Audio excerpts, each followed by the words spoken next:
क्या आपने कभी टाइम ट्रैवल के बारे में सोचा है?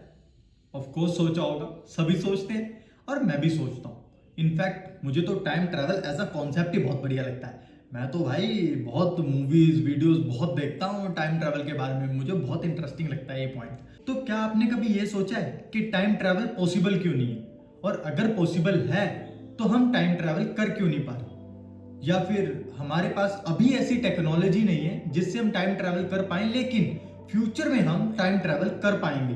पर अगर हम फ्यूचर में टाइम ट्रैवल कर पाएंगे तो फ्यूचर से लोग टाइम ट्रैवल करके अपने पास्ट में क्यों नहीं आ रहे एज अ टूरिस्ट, कि वो अपना पास्ट देख पाए या अपना पास्ट चेंज कर पाए?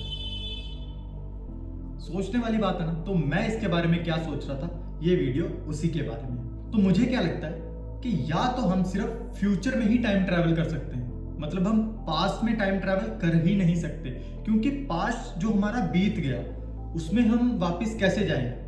जैसे कि इस फ्रेम से पहले मैंने कट लिया था जिसमें मैंने फंबल कर दिया था, गलत बोल दिया था, तो मैंने दोबारा बोला, तो अब मैं पीछे जाके ठीक नहीं कर सकता, मुझे वो कट लगा के दोबारा ही ठीक करना पड़ेगा, क्योंकि वो पास्ट बीत चुका है। तो जो चीजें बीतती जा रही हैं वो इरेज होती जा रही हैं। तो इसका मतलब हम सिर्फ फ्यूचर में ही ट्रैवल कर सकते हैं, पास्ट में हम ट्रैवल नहीं कर सकते।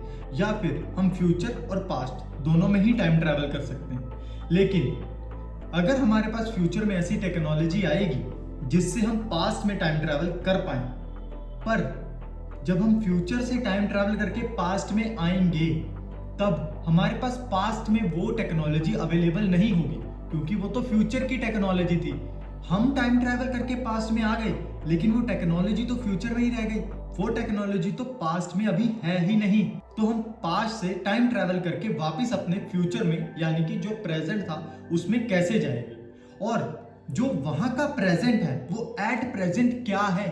क्योंकि जिस पॉइंट पे वो टाइम ट्रैवल करके पास्ट में आए थे वो पॉइंट, वो टाइम भी बीत चुका है, अब वो भी आगे चला गया है, वो भी फ्यूचर बन चुका है। तो इनको अपने प्रेजेंट में, यानी कि फ्यूचर में जहां से ये आए थे वहां जाने के लिए क्या टाइमिंग चाहिए होगी? अगर इनके पास वो फ्यूचर का इक्विपमेंट है भी, जो भी इंसान टाइम ट्रैवल करेगा वो इस लूप में फंस के रह जाएगा कि अगर वो पास्ट में आ गया तो वो वापस नहीं जा पाएगा।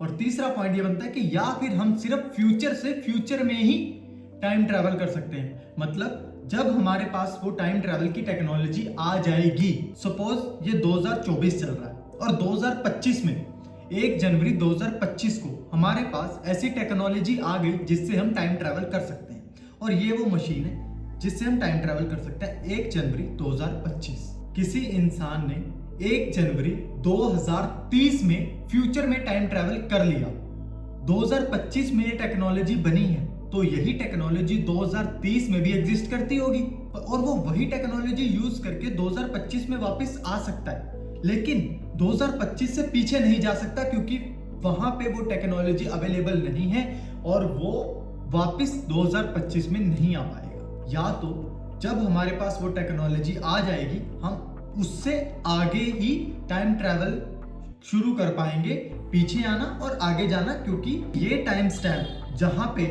हमें टाइम ट्रैवल की टेक्नोलॉजी मिल गई, इससे आगे और यहां तक हम टाइम ट्रैवल कर सकते हैं। मतलब इससे पीछे नहीं जा सकते, बट इससे आगे जाके यहां तक और इससे आगे जा सकते हैं। 2027 में जा सकते हैं, 2030 में जाके 2027 में वापस आ सकते हैं, क्योंकि 2025 में हमें वो टेक्नोलॉजी मिली थी, इसलिए वो 2025 के बाद एग्जिस्ट कर रही है। एक थ्योरी भी आपने सुनी होगी, पैराडॉक्स, जिसको ग्रैंडफादर ग्रैंडमदर पैराडॉक्स बोलते हैं। तो उसमें भी यही समझाया गया है कि अगर एक इंसान पास्ट में टाइम ट्रैवल करके अपनी दादी को मार दे और मारकर वापस अपने इस टाइम में आ जाए, तो क्या वो इंसान भी एग्जिस्ट करेगा? क्योंकि वो अपनी दादी को मार आया, और जब उसकी दादी ही जिंदा नहीं है तो उसके पापा भी जिंदा नहीं होंगे, और जब उनके पापा ही जिंदा नहीं है तो इसने कैसे जन्म लिया? और इस चीज को बोलते हैं ग्रैंड मदर पैराडॉक्स। और इस पैराडॉक्स और इस लूप की वजह से बहुत लोग मानते हैं कि टाइम ट्रैवल पॉसिबल नहीं है। मुझे बड़ा मजा आता है भाई टाइम ट्रैवल वगैरह में। तो बस ये इतनी ही वीडियो थी।